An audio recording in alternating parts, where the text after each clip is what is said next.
In the beginning, man's worldview extended little further than his next meal and next mating. Some millions of years later, having domesticated food and fire, built shelters, and worked with others, he flourished and had time to ponder. The puzzle of life was born. He noticed amazing things he didn't understand: seasons, movement of the stars, and diversity among creatures. Being unable to explain them, he concluded that an all-powerful being or beings must be responsible. Religion was born. Eventually, one of his religions that became very powerful was Christianity, the Roman Catholic Church. The puzzle of life, as seen by the Church, comprised a single piece: God.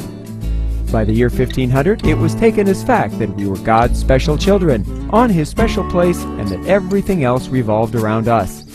The heavenly bodies, all perfect spheres, circled the earth in perfect circles.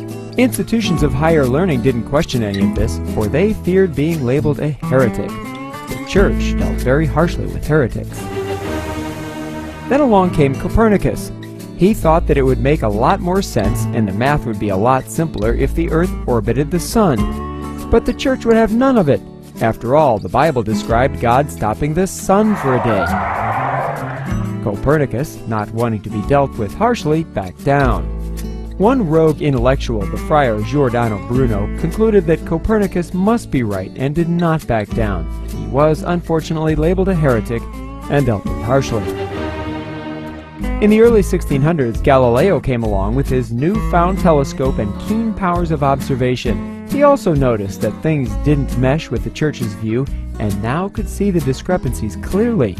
He showed that indeed the Earth was spinning, that it revolved around the Sun, that the Moon's surface was not smooth, and numerous other contradictions to Church thought. Naturally, this enraged Rome. In 1633, an inquisition finally got Galileo to recant his heretical theories to avoid being dealt with harshly. But Galileo showed that in fact the puzzle had many pieces. They fit together amazingly well, and that God would eventually be relegated to the puzzle's background as science continued to fill in blank spots. It became apparent that whenever science contradicted religion, science eventually was proven correct. Johannes Kepler filled in details on planetary motion.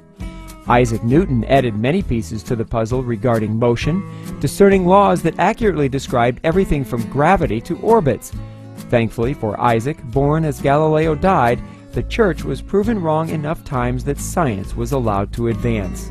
In 1859, Charles Darwin revealed his long-researched theory of life's rise in the landmark book Origin of Species.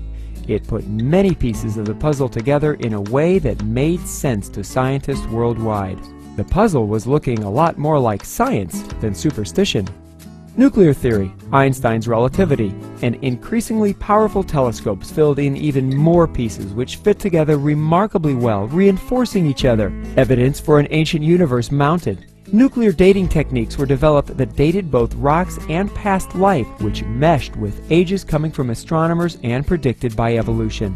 By 1950, science found evolutionary theory indispensable. Then, when genetics burst on the scene, it gave powerful reinforcement with techniques that became acceptable enough for use as evidence in courts.